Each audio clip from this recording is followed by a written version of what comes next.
اور اس کے ساتھ پھر خرافات یہ جو شامل ہو چکی ہیں، اس نے معاشرے کو پیس کے رکھ دیا. جو مزارات پہ ہو رہا ہے ہم ڈٹ کے اس کا انکار کرتے ہیں. اللہ کے علاوہ کسی کے سامنے سجدہ جائز نہیں ہے، بلکہ ہمارے امام احمد رضا خان فاضل بریلوی نے لکھا ہے.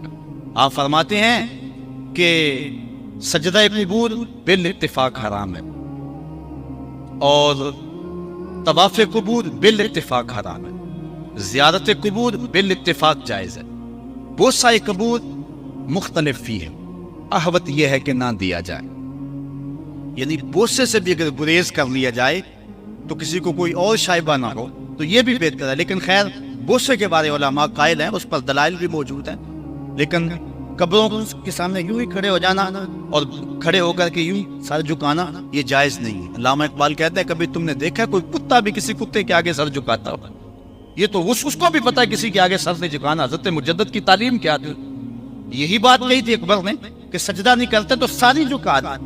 آپ نے فرمایا نہیں جھکاؤں. پھر اس نے آپ کو دربار میں بلوایا، سازش کی، دروازہ چھوٹا رکھا کہ حضرت مجدد الفسانی جب داخل ہوں گے تو سر جھکا کے تو گزرے گے تو کہوں گا لو سر جھکا ہی لیا. لیکن جن کے سر کو اللہ بلند کرے کون جھکا سکتا ہے؟ حضرت مجدد جب دروازے پہ پہنچے تو سمجھ گئے کہ یہ میرے لیے ایک جال بنا گیا ہے کہ جھکوں گا تو گزروں گا. آپ نے پہلے اپنی ٹانگیں داخل کی. تو اقبال خراج پیش کرتا ہے، حاضر ہوا میں شیخ مجدد کی لحد پر، وہ خاک کے زیر فلک مطلع انوار، گردن نہ جھکی جس کی جہانگیر کے آگے، جس کے نفس گرم سے ہے کرنی احرار، وہ ہند میں سرمایہ ملت کا نگہبان، اللہ نے بر وقت کیا جس کو خبر رہا. اس لیے کسی کو اپنے سامنے جھکانا یا کوئی میرے لیے کھڑا ہو، حضور نے یہ بھی فرمایا کہ جو شخص یہ ارادہ رکھے کہ میرے لیے لوگ کھڑے ہوں اپنا ٹھکانہ جہنم میں تلاش کرے. آج خود اگر کوئی کھڑا ہو جائے تو یہ اس کی مرضی. اور حضرت سعد آئے، حضور نے فرمایا قوموا الی سیدکم، یہ تمہارا سردار آیا، اس کا اٹھ کے استقبال کرو. لیکن اگر کوئی خود چاہے کہ میرے لیے کھڑے ہوں تو اس کے لیے یہ وعید فرمائی.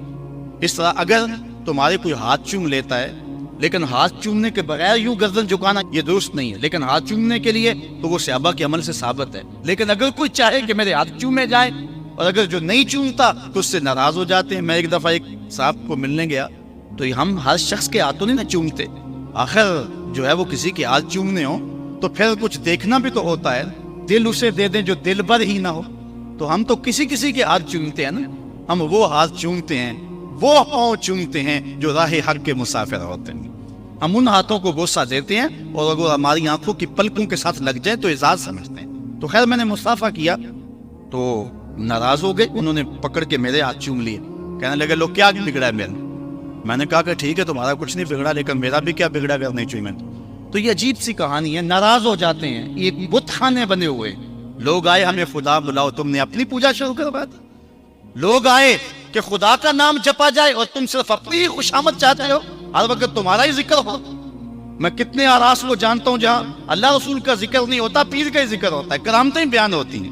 اور پھر آج کل جھوٹی کرامتوں کا ایک کاروبار چلا ہوا، عجیب رنگ ڈھنگ ہے، عجیب بات ہے.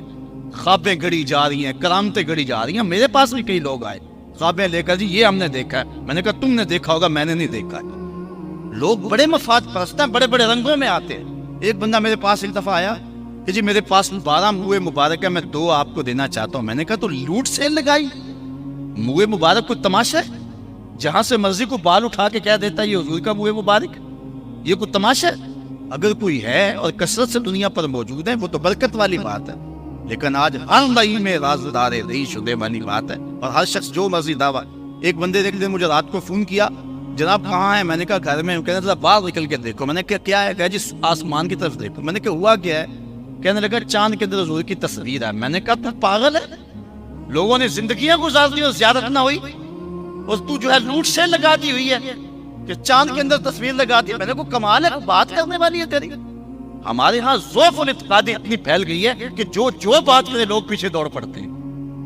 کئی ایسے واقعات ہوئے ہیں، کوئی کہتا ہے میرے گھر میں حضور کے قدم لگے، کوئی کچھ بول رہا ہے، کوئی کچھ بول رہا ہے. یہ لوگ اللہ سے ڈرتے نہیں ہیں، خوف نہیں کرتے. جھوٹی خوابیں، جھوٹی کرامتیں اگر سچی ہیں تو میں ان کا انکار نہیں کرتا، لیکن اس وقت معاشرے کے اندر جو کچھ ہو رہا ہے میں اس کی نشاندہی کر رہا ہوں. اپنے بھی خفا مجھ سے بیگانے بھی ناخوش، میں ذکر حلال کو کبھی کہہ نہ سکا کند، بات وہی کہتا ہوں سمجھتا ہوں جسے حق، نئے ابلۂ مسجد ہوں، نئے تہذیب کا فرزان. میں کہتا ہوں اگر جھوٹوں کے پیچھے چلو گے رسول اللہ ناراض ہو جائیں گے تم سے. یہ جرأت کیوں کرتے ہو؟ یہ ہمت کیوں کرتے ہو؟ کیوں جھوٹے دعوے کرتے ہو؟ سچ بولو. تمہارے پیچھے کوئی لگے یا نہ لگے اس کی پرواہ نہیں ہے. یا ایھا الذین آمنوا اتقوا اللہ وقولوا قولا سدیدا. اللہ فرماتا ہے ایمان والو سیدھی سیدھی بات کرو. پھر کیا ہوگا؟ یصلح لکم اعمالکم ویغفر لکم ذنوبکم. وہ تمہارے اعمال بھی ٹھیک کر دے گا، تمہارے بخشش بھی فرما دے گا. نہ لوگ اکٹھے ہوں، نہ مجمع بنے، نہ حلقہ بنے. یار یہاں تو 72 ہوں تو وہ بھی قبول ہے. یہاں مقدار نہیں دیکھی جاتی، یہاں معیار دیکھا جاتا ہے. سر نہیں گنے جاتے، دل گنے جاتے ہیں. یہاں یہ دیکھتے ہیں. مت لوگوں کو جو ہے وہ کھلونے دے کے بہلاؤ اور لوگوں کی عقیدتوں کو لوٹو اور لوگوں کے ساتھ ظلم کرو، زیادتی کرو، اپنی آخرت بھی کالی کرو اور لوگوں کی آخرت بھی کالی کرو. آپ دیکھیں دائیں بائیں، اپنی نظر رکھی نگہباں بن کے جو اہل چمن کی آبرو لوٹے. چمن والو عقیدت چھوڑ دو ایسے نگہباں کی. کوئی حق کا مسافر تلاش کرو، چاہے اس کے کپڑے پھٹے ہوئے ہوں، کرامت اس کی نہ ہو ساری زندگی کے اندر، لیکن محمد عربی کی غلامی تو ہو نا.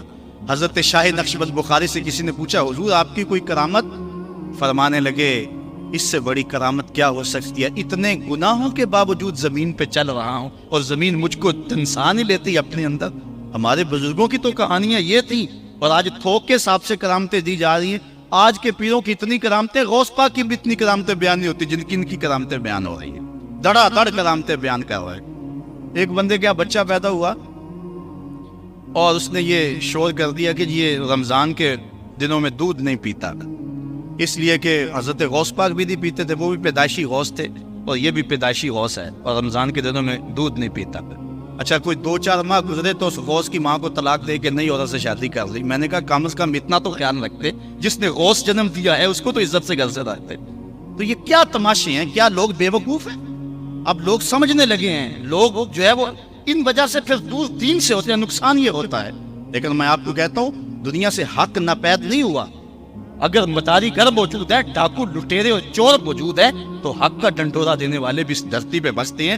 ہمارا رویہ یہ ہے کہ ہم کسی ایک شخص سے بدزن ہو جاتے ہیں تو پورے طبقے سے بدزن ہو جاتے ہیں. کئی بندوں کو میں سمجھو میں دیکھا ہوا ہے پیروں کو، اور تو نے دیکھے ہوئے ہی نہیں ہوئے. جن کو مل کر زندگی سے عشق ہو جائے وہ لوگ شاید آپ نے دیکھے نہ ہو، مگر ایسے لوگ بھی ہیں کہ جن کو دیکھ کر کے زندگی گزارنے کا ڈھب آ جاتا ہے، سلیقہ اور طریقہ آ جاتا ہے. ان لوگوں کی تلاش کرو. اگر ایک دکان سے کپڑا صحیح نہ ملے، سودا صحیح نہ ملے تو آپ جو ہے کیا کھانا پینا چھوڑ دیتے ہیں؟ آپ کو پتا پورے شہر سے مٹھائی کہاں سے اچھی ملتی ہے، آپ کو پتا پورے شہر سے کپڑا کہاں سے اچھا ملتا ہے، آپ کو پتا پورے شہر میں جو ہے وہ فلاں چیز اچھی کہاں سے ملتی ہے. دین بھی ڈھونڈو کہاں سے خالص ملتا ہے اور کہاں سے نہ خالص ملتا ہے. اس کے لیے محنت کرنی پڑے گی. جھولی میں یوں نہیں ڈال دیا جائے گا، اس کے لیے تمہیں جانا پڑے گا، کوشش کرنی پڑے گی. ہاں 1 سے دھوکہ کھاؤ گے، 2 سے کھاؤ گے، 3 سے کھاؤ گے، لیکن جو تم دھوکہ کھاؤ گے تم تو رب کے نام پہ کھاؤ گے نا. حضرت عمر رضی اللہ تعالیٰ عنہ کی عادت تھی جو غلام لمبی نمازیں پڑھتا اس کو آزاد کر دیتے. غلاموں کو سمجھ آ گئی، لمبی نمازیں پڑھنی شروع کر دی، آپ آزاد کر دیتے. کسی نے کہا عمر تم تو بھولے آدمی ہو، یہ نمازیں اللہ کے لیے نہیں پڑھتے، یہ آزادی کے لیے پڑھتے ہیں. تو حضرت عمر نے کہا یہ مجھے اللہ کے نام پہ دھوکہ دیتے ہیں، میں 100 بار کھانے کے لیے تیار ہوں. ایک جگہ سے دھوکہ کھایا، 2 سے کھایا، 3 سے کھایا، 4 سے کھایا. جب تمہاری نیت ٹھیک ہوگی منزل ضرور ملے گی. یہ ہو نہیں سکتی. خورش دے پتر جو تب کو امام کہ یک روز افتد ہمائے بدام. سادی کہتے ہیں چارہ ڈالتا جا، دانا ڈالتا جا، کبھی تتر آئے گا، کبھی مور آئے گا، کبھی کبوتر آئے گا، پھر ایک دن جس کو تو تلاش کرتا ہے وہ ہما بھی تو آ ہی جائے گا نا. اس لیے حق کے سفر کو نہ چھوڑنا، چلتے رہنا اور راہ حق کی جو ہے منزل پر جو ہے وہ انشاءاللہ ایک دن ضرور گامزن ہوگے. بات لمبی ہو رہی ہے، ہم نے اپنی اصلاح ان سارے پوائنٹس میں کرنی ہے. میں آپ کو 4-5 باتیں خاص طور پہ ضرور عرض کرنا چاہتا ہوں. ایک، اپنے عقیدے کی اصلاح کریں، اس میں کوئی پل پلا پن نہ آنے دیں اور کوئی اس کے اندر کوئی نرمی نہ آنے دیں. جس شخص کے سینے میں حضور علیہ الصلوۃ والسلام کے لیے بغض دیکھیں ایک لمحے میں اس سے جدا ہو جائے. جس کے سینے میں، جس کی زبان پر صحابہ کے لیے کوئی نازیبا لفظ دیکھیں ایک لمحے کے لیے اس سے جدا ہو جائے. جو اہل بیت کو بھونکتا ہو پرواہ نہ کریں اس کی، چاہے قریبی رشتہ دار کیوں ہو. اولیاء اللہ کی عظمت جس کے سینے میں نہ ہو اس کی دوستی کو ایک لمحے سے اپنے سے دور کر دی. علامہ رومی کہتے ہیں کہ تا توانی دور شوز یار بد، یار بد بدتر بود از مار بد. جتنی جلدی ہو سکتا ہے پورے یار سے دور ہو جائے. چونکہ برا یار برے سانپ سے بھی برا ہے، اس لیے سانپ لڑتا ہے تو جان جاتی ہے، یار لڑتا ہے تو ایمان جاتا ہے۔ اس لیے برے یار سے بچ، اپنی حفاظت کر، اپنے عقیدے کی اصلاح کر۔ اس کے بعد دوسری بات جو اہم ہے، والدین کو کبھی اذیت نہ دینا۔ یہ میں 5 باتیں آپ کو آخر میں گزارش کے طور پہ اور تاکید کے طور پہ، آج کے پیغام کے طور پہ دینا چاہتا ہوں۔ میری گفتگو اختتام کے مراحل پر پہنچ چکی ہے، باتیں تو بہت ساری تھی اور دکھڑے تھے، لیکن وقت زیادہ ہو رہا ہے۔ تو پہلی بات، عقیدے کی اصلاح کریں اور اس میں کوئی پل پلا پن نہ ہو۔ عقیدہ صحیح نہیں ہے تو کوئی عمل قبول نہیں ہے، کوئی نیکی قبول نہیں ہے، ہر شے برباد ہے۔ دوسری بات، اپنے والدین کی نافرمانی کبھی نہ کریں۔ امام رازی نے لکھا ہے کہ ایک گناہ ایسا ہے جس کی سزا آخرت میں تو ملتی ہی ملتی ہے، دنیا پر بھی ضرور ملتی، اور وہ والدین کی نافرمانی۔ اور ایک نیکی ایسی ہے جس کا فائدہ آخرت میں تو ہوتا ہی ہوتا ہے، دنیا میں بھی ضرور ہوتا ہے، اور وہ والدین کی فرما برداری۔ نہیں تو نشان لگا لے شخص پہ جو والدین کا گستاخ ہے، ساری زندگی اس کو ذلیل ہوتے دیکھیں گے۔ اور اس شخص پہ بھی نشان لگا لے جو والدین کا فرما بردار ہے، زندگی میں آپ اس کی پگڑی کو کبھی جھکا ہوا نہیں دیکھیں گے، اللہ اس کی عزت کی حفاظت کرے گا۔ اور والدین کے لیے جو شخص روزانہ دعا کر دیتا ہے، میں نے کتب میں پڑھا ہے، ساری زندگی اس کے رزق میں بے برکتی نہیں آتی۔ اس لیے اپنے والدین کو راضی کرنا، عقیدے کی درستگی کے بعد اپنے والدین کو جا کے راضی کرنا۔ اگر کسی کے والدین ناراض ہیں، ہاتھ جوڑ کے معافی مانگنے میں کوئی شرم محسوس نہ کریں، پاؤں پکڑ لیں، منتیں کریں، ان کو راضی کر لیں۔ اللہ کی رضا والدین کی رضا میں، اور اللہ کی ناراضگی والدین کی ناراضگی میں ہے۔ اور حضور علیہ السلام نے فرمایا 4 لوگ ایسے ہیں جن کو جنت میں جانے سے کوئی شے نہیں روک سکے۔ وہ 4 لوگ کون ہیں؟ ایک وہ شخص کہ جو اس حال میں مرا کہ اس کے والدین اس پہ راضی تھے۔ دوسرا وہ شخص کہ جس نے ایسی سچی توبہ کی کہ گناہ کی طرف دوبارہ پلٹنا اس کے لیے اتنا مشکل تھا جس طرح تھن سے نکلا ہوا دودھ واپس جانا مشکل۔ تیسری وہ عورت جو اس حال میں دنیا سے رخصت ہوئی کہ اس کا شوہر اس کے اوپر راضی۔ اور چوتھا وہ شخص کہ جس کے بال بچے زیادہ تھے، ذرائع آمدنی تھوڑے تھے، لیکن اس کے باوجود اس نے اپنے بچوں کے پیٹ میں حرام کا ایک لقمہ نہیں جانے دیا۔ تیسری بات، اپنی نظر اور شرمگاہ کی حفاظت کریں۔ اس دور کا سب سے بڑا فتنہ یہ ہے کہ نگاہیں پاک نہیں ہوئی، نگاہیں غلیظ اور گندی ہوگی، شرمگاہوں میں وہ تقدس نہیں رہا۔ حضور علیہ السلام نے ارشاد فرمایا، من زنا زنیا بہی ولو بہی تانے دارے ہی، جس شخص نے زنا کیا یہ عمل اس کے گھر بھی لوٹے گا، اگرچہ اونچی اونچی دیواریں کیوں نہیں کر۔ یہ مکافات عمل ہے۔ گندم از گندم پرویت جو سے جو، از مکافات عمل غافل میں شو۔ گندم بو گے تو گندم کاٹو گے، جو بو گے تو جو کاٹو گے۔ نظر کو تقدس دو، نظر کو پاکیزگی دو۔ حضرت لقمان حکیم کہتے ہیں کہ میں کئی نبیوں سے ملا ہوں، کئی نبیوں سے ملاقات کی ہے، اور میں ان سے 2-2 4-4 باتیں جمع کی ہیں، اور ان ساری باتوں کو میں نے جمع کر کے 100 باتیں جمع کی ہیں، اور ان کا پھر میں نے خلاصہ تیار کیا ہے۔ ان میں 8 باتیں الگ کی ہیں۔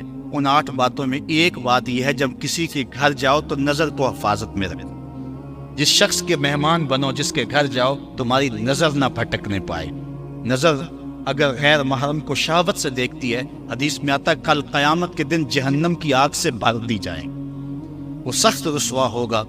آج میڈیا کی آوارگی اور انٹرنیٹ پہ جو کچھ ہو رہا ہے، ٹیلی ویژن اور سینما جو بدتمیزی پھیلا رہے ہیں، اور موبائل پیکج جس طرح بے حیائی کے جو ہے وہ کیفیات پیدا کر رہی ہیں اور بے حیائی کو فروغ ہو رہا ہے، ہم اس کے خلاف پوری قوت کے ساتھ بند باندھیں۔ اپنی اولادوں کے ہاتھوں سے ناول چھین لو، ان کے ہاتھوں سے جو ہے وہ فلمیں چھین لو، ان کی خلوتوں پہ نظر رکھو اور ان کی حفاظت کرو۔ جس شخص کی نظر پاک نہیں ہے اس کے من میں طہارت نہیں آ سکتی، دل پاک نہیں ہے اس کو جو ہے وہ باطل کا نور نصیب نہیں ہو سکتا۔ وائے قوم کشتائے تدبیر غیر، کارے او تخریب خود تعمیر غیر، از حیا بیگانہ پیرانے کہن، نوجوانہ چو زنا مشغول تن۔ کتنی حکمت والی بات کہی اقبال نے۔ وہ اپنے دور کا دکھڑا سناتا ہے، جس دور سے ہم گزر رہے ہیں اب تو عجیب حال ہو گیا۔ اقبال کہتا ہے یہ جو میرا دور ہے، جوان تو جوان رہے، بوڑھوں کی نظروں میں حیا نہیں رہا۔ از حیا بیگانہ پیرانے کہن، بوڑھے لوگوں کی آنکھوں میں بھی اقبال کہتا ہے حیا نہیں رہا۔ نوجوانہ چو زنا مشغول تن، اور نوجوان عورتوں کی طرح اپنے تن کے ساتھ لگے ہوئے ہیں، اپنے